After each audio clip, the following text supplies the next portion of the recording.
Hello, good evening everyone. Welcome back to my channel. Again, I'm continue with my ninth class chemistry lectures. I already told you these lectures are based on NCERT CBSE pattern. Right guys, continue with my first chapter and today's topic is states of matter. States of matter आज हम लोग discuss करेंगे। वैसे previous videos में भी मैंने आपको states of matter के बारे में बताया था। आज थोड़ा सा और डिटेल में इस टॉपिक को देखेंगे। कुछ एक क्वेश्चंस हैं जो डिस्कस करेंगे इस टॉपिक से रिलेटेड। राइट गाइस, तो फर्स्ट है हमारा फर्स्ट स्लाइड देखिए, states of matter. Matter generally exist in 3 states. Matter जो है आपका वो 3 स्टेट्स में एग्जिस्ट करता है। जैसा मैंने आपको पहले भी बताया था, यहाँ पे मैंने एक चीज़ ली है जर्नली। जनरली मतलब वैसे तो मैटर इतना बड़ा यूनिवर्स है, बहुत तरह के मैटर आपको पूरे यूनिवर्स में मिलेंगे, हर एक की अपनी एक फॉर्म है। लेकिन जनरली का ये मतलब है कि जर्नल जो हम मानते हैं कि 3 स्टेट्स हैं। वैसे तो बहुत सारी स्टेट्स होती हैं, जैसे कि जेली लाइक स्ट्रक्चर भी होता है, ठीक है, और बहुत सारी प्लाज्मा है, ऐसे बहुत सारी स्टेट्स हैं मैटर की अलग अलग। लेकिन जनरल हम एक लेआउट लेते हैं कि जनरली 3 स्टेट्स होती हैं जो हमें जनरल फॉर्म में देखने को मिलती हैं। वो स्टेट्स कौन सी हैं guys? Solid state, liquid state and gaseous state. Previous videos में भी मैंने आपके साथ इन स्टेट्स के बारे में डिस्कस किया था। आज थोड़ा सा और डिटेल में इन चीज़ों को देखेंगे। तो चलते हैं अपनी नेक्स्ट स्लाइड की तरफ। सबसे पहले हम लेंगे सॉलिड स्टेट। नाम से स्पेसिफाइड हो रहा है, solids have fixed shape. Solids की जो शेप होती है वो फिक्स होती है। डिस्टिंक्ट बाउंड्रीज, उनकी बाउंड्रीज फिक्स होती हैं। फिक्स्ड वॉल्यूम, उनका एक फिक्स वॉल्यूम होता है। एंड नेग्लिजिबल कंप्रेसिबिलिटी मीन्स जब आप सॉलिड को कंप्रेस करने जाएंगे वो कंप्रेस होते हैं लेकिन हम उस चीज़ को नोटिस नहीं कर पाते हैं, उसको बोलते हैं नेग्लिजिबल। मीन्स वो कंप्रेस हो भी रहे हैं तो इतने कम कंप्रेस होंगे कि आप उसको नोटिस नहीं कर सकते, इसीलिए हम उसको नेग्लेक्ट कर देते हैं उस कंप्रेसिबिलिटी करेक्टर को। राइट, नेक्स्ट है solids have tendency to maintain their shape. Solids के पास ये टेंडेंसी होती है, ये क्षमता होती है कि वो अपनी शेप को मेंटेन करते हैं। When we apply outside force, जब भी आप सॉलिड के ऊपर आउटसाइड फोर्स अप्लाई करेंगे, they break but maintain its shape because they are rigid. इसका ये मतलब है कि वो कंप्रेस नहीं होंगे। कंप्रेस हल्का सा हो भी जाए, अगर आप और ज़्यादा फोर्स को इंक्रीज़ करेंगे तो क्या होगा, वो टूट जाएंगे। लेकिन वो अपनी अपनी शेप को मेंटेन करने के लिए वो टूट जाते हैं because they are rigid. Rigid मतलब वो सख्त होते हैं, हार्ड होते हैं। फॉर एग्जांपल आपके पास प्लास्टिक का कोई टेबल है, अगर आप उसको कंप्रेस करेंगे किसी भी भारी चीज़ से, उसको उसके शेप चेंज करने की कोशिश करेंगे, उसके ऊपर प्रेशर अप्लाई करेंगे, ठीक है, तो क्या होगा, वो धीरे धीरे थोड़ा सा अपनी शेप चेंज करने लगेगा। अगर वो हल्का प्लास्टिक है, भारी है तो वो शेप चेंज नहीं करेगा, ब्रेक ही हो जाएगा। लेकिन अगर थोड़ा सा हल्का प्लास्टिक है तो आपको दिखेगा कि वो टेढ़ा हो रहा है या फिर वो दब रहा है। लेकिन अगर आप और ज़्यादा अगर उस प्रेशर को हटा देंगे तो फिर से वो वही शेप ले लेता है, ठीक है। लेकिन अगर आप प्रेशर कंटिन्यूसली इंक्रीज़ करते जाएंगे तो वो टेबल क्या होगा, आपका ब्रेक हो जाएगा, लेकिन वो अपनी शेप चेंज नहीं करता है। तो ये सॉलिड की एक खासियत होती है कि वो अपनी शेप को मेंटेन करने के लिए टूट जाते हैं लेकिन वो अपनी शेप को चेंज नहीं करते हैं because they are rigid. Right, next हम चलते हैं नेक्स्ट स्लाइड की तरफ। अब इसी सॉलिड से रिलेटेड कुछ एक क्वेश्चंस हैं जो आपके एग्ज़ाम में आ सकते हैं। एक्चुअली ये क्वेश्चंस मैंने आपकी बुक से ही लिए हैं बिकॉज बुक में ये क्वेश्चंस दिए हैं, तो मे बी आपके एग्ज़ाम में इस तरह के क्वेश्चन आ सकते हैं। तो फर्स्ट है, what about A rubber band, can it change its shape on stretching, is it a solid.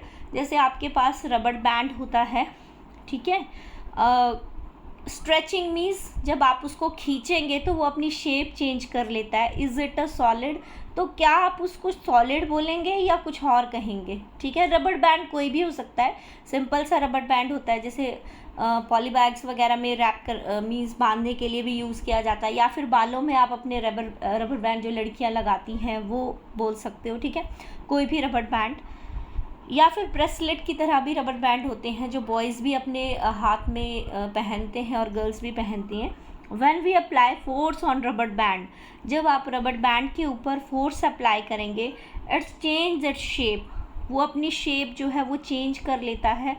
On stretching means जब आप उसको खींचेंगे, एंड रीगेन इट्स शेप, लेकिन जब आप उसकी स्ट्रेचिंग को हटा देंगे, उस फोर्स को हटा रहे हैं, तो वो अपनी शेप जो है वो रीगेन कर लेता है, मीन्स वो वैसा ही हो जाता है जैसा वो था। When we remove force from it means जब आप उसमें से फोर्स को रिमूव कर देंगे तो दोबारा से रबर बैंड जो है वही शेप ले लेता है। If excessive force is applied, अगर आप ज़्यादा फोर्स उसमें अप्लाई करेंगे, it breaks, that means it's a solid. अगर आप उसमें ज़्यादा फोर्स जो है वो अप्लाई कर रहे हैं तो वो रबर बैंड आपका टूट जाएगा।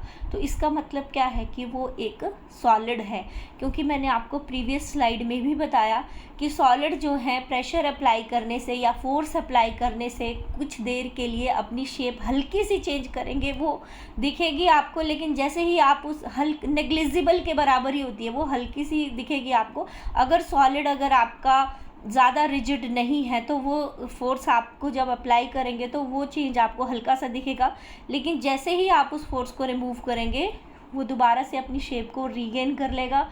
और अगर आप ज़्यादा प्रेशर या ज़्यादा फोर्स अप्लाई करेंगे तो वो टूट जाएगा टू मेंटेन इट्स शेप। तो इसका मतलब क्या हुआ कि रबर बैंड एक सॉलिड है, राइट। तो ये क्वेश्चन आपको आ सकता है। नेक्स्ट क्वेश्चन आपके पास है, What about sugar and salt? What about sugar and salt? Sugar और सॉल्ट क्या है? क्या वो सॉलिड्स हैं या लिक्विड्स हैं या फिर गैसेस हैं?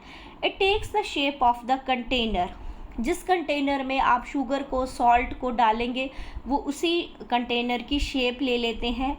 When put in different jars, जब आप उनको डिफरेंट जार्स में डालेंगे, they take the shape of the jar, they are solids, क्या वो सॉलिड्स हैं अगर वो जार की ही शेप ले रहे हैं? तो इस चीज़ को यहाँ पे डिस्कस किया गया है। The shape of each individual sugar और सॉल्ट क्रिस्टल इज़ फिक्स्ड, भले ही आपके पास जो है एक अमाउंट में शुगर है, मान लीजिए 250 ग्राम्स है, या आपके पास जो है 1.5 kg है या 1 kg सॉल्ट है, ठीक है। बहुत सारे, क्योंकि आपकी जो शुगर है उसमें छोटे छोटे क्यूब्स होते हैं जिनको हम क्रिस्टल भी कह सकते हैं। सॉल्ट में भी छोटे छोटे दाने आपको मिलेंगे जिनको हम क्रिस्टल बोलते हैं, ठीक है। तो अगर आप बात करें तो सॉल्ट के जो क्रिस्टल्स होते हैं वो राउंड शेप के होते हैं, और जो शुगर के क्रिस्टल्स होते हैं वो क्यूब शेप के होते हैं। तो हर एक की अपनी एक फिक्स्ड शेप होती है। जब आप इंडिविजुअल शुगर के क्रिस्टल को तोड़ेंगे तो वो क्या होगा, वो कंप्रेस नहीं होगा बल्कि वो टूट जाएगा, वो उसका पाउडर बन जाता है।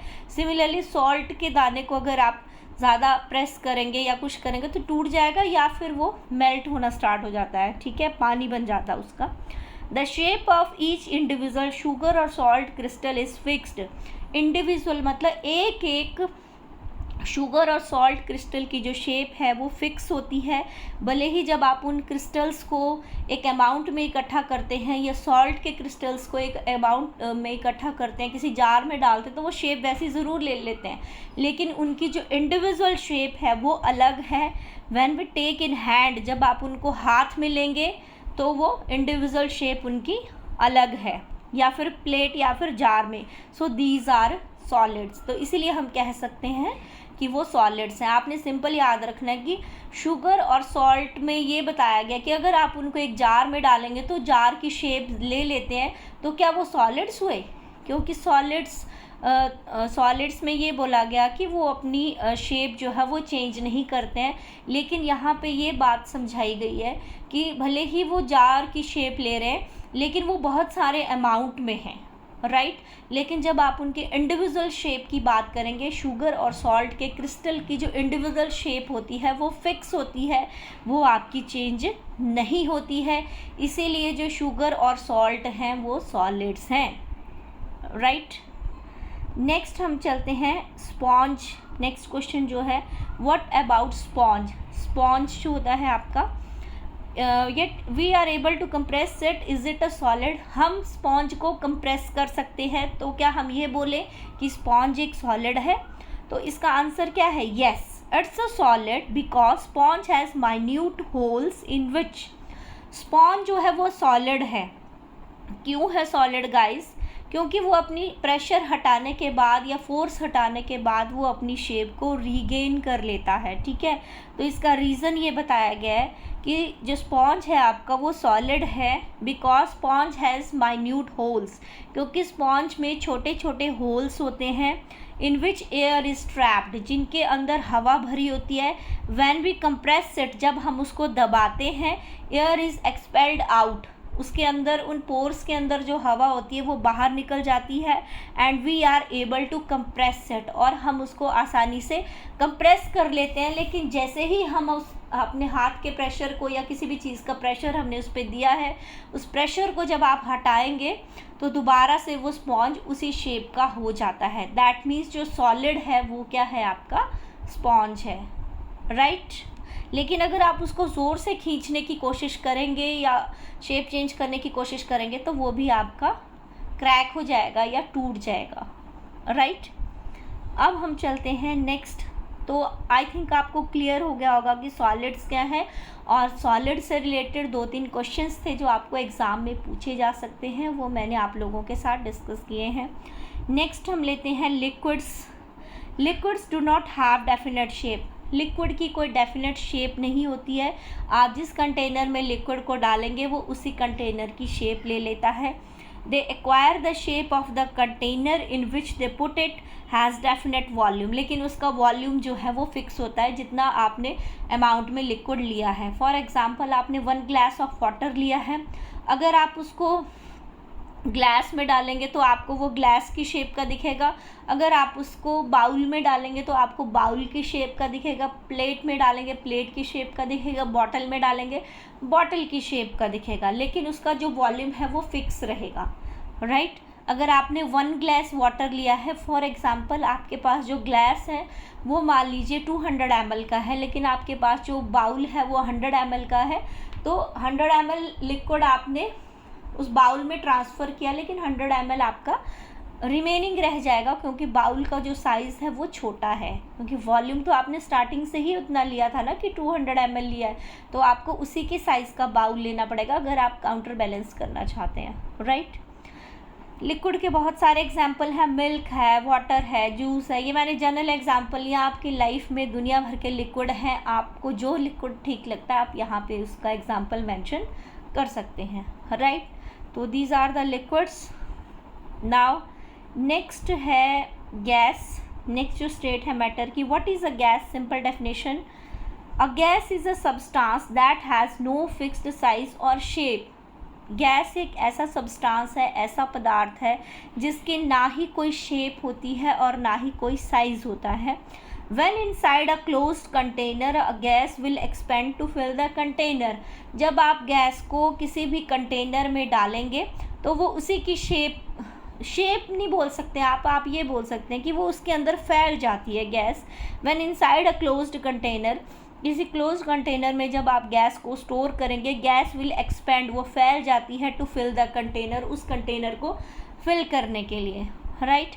भले ही आपने गैस कम अमाउंट में ली है और जो कंटेनर की कैपेसिटी है वो ज़्यादा है, लेकिन फिर भी गैस जो है वो पूरे कंटेनर में फैल जाएगी, right. An example of gas in the air you breathe, जैसे कि आपके पास आपका एटमॉस्फेयर है, एटमॉस्फेयर में बहुत सारी गैसेस हैं, नाइट्रोजन, हीलियम, हाइड्रोजन, इतनी गैसेस हैं कि आप काउंट भी नहीं कर सकते कि कितनी है। कुछ एक डिस्कवर्ड हैं, कुछ अनडिस्कवर्ड हैं जो हमें भी नहीं पता कि कौन सी गैसेस हैं, राइट। लेकिन मेनली जो गैसेस हमें पता हैं, लाइक जो हम ब्रीथ करते हैं ऑक्सीजन हम ब्रीथ करते हैं वो हमें इन्वायरमेंट से मिलती है, और जो हम एक्सहेल करते हैं कार्बन डाइऑक्साइड हम छोड़ते हैं, राइट।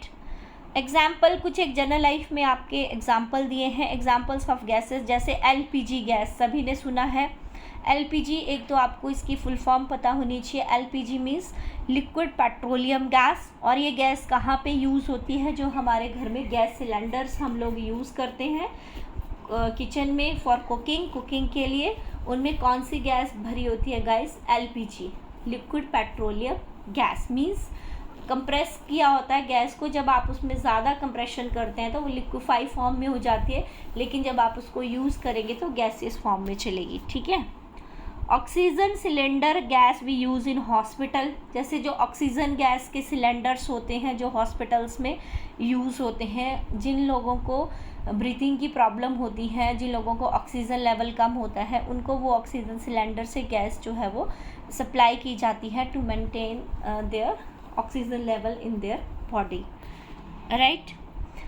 CNG, एक minute, compressed natural gas we use in vehicles, जो हमारे आजकल पॉल्यूशन वगैरह कंट्रोल करने के लिए, या फिर आप ये बोल सकते हैं कि कंप्रेस्ड नेचुरल गैस जो है वो सस्ती पड़ती है as compare to the petrol और डीजल, राइट। तो CNG गैस आपकी कहाँ पे यूज़ होगी गाइस? व्हीकल्स में, जो भी गाड़ी, बस, मोटर, जो भी आप लोग यूज़ करते हैं, ठीक है, तो वो आप अपनी सिलेंडर आते हैं उसके भी, तो उसके थ्रू जो है आपकी गाड़ी ड्राइव होती है, राइट। तो ये कुछ एक एग्जांपल्स हैं, आपने इनकी फुल फॉर्म्स याद रखनी है, जैसे LPG की फुल फॉर्म क्या होती है और कहाँ पे यूज़ होती है, ऑक्सीजन सिलेंडर कहाँ पे यूज़ होते हैं, CNG की फुल फॉर्म क्या होती है, कंप्रेस्ड नेचुरल गैस, और ये कहाँ पे यूज़ होती है, व्हीकल्स में, right guys. So this is all about for today's lecture. Today मैंने आप लोगों के साथ डिस्कस किया states of matter, solid, liquid, gases, उनके बारे में बताया, और कुछ एक क्वेश्चंस जो थे आपके वो आपके साथ डिस्कस किए। अगर आपको इस वीडियो से रिलेटेड या फिर इस टॉपिक से रिलेटेड कोई भी क्वेरी है तो प्लीज़ मेरे यूट्यूब चैनल पे जाके कमेंट सेक्शन में कमेंट कीजिए। प्लीज़ मेरे चैनल को लाइक कीजिए, शेयर कीजिए एंड सब्सक्राइब कीजिए, and don't forget to hit the bell icon for more video notifications. तब तक के लिए thank you so much guys, मिलते हैं नेक्स्ट लेक्चर में with new topic. Thank you guys, bye bye, take care.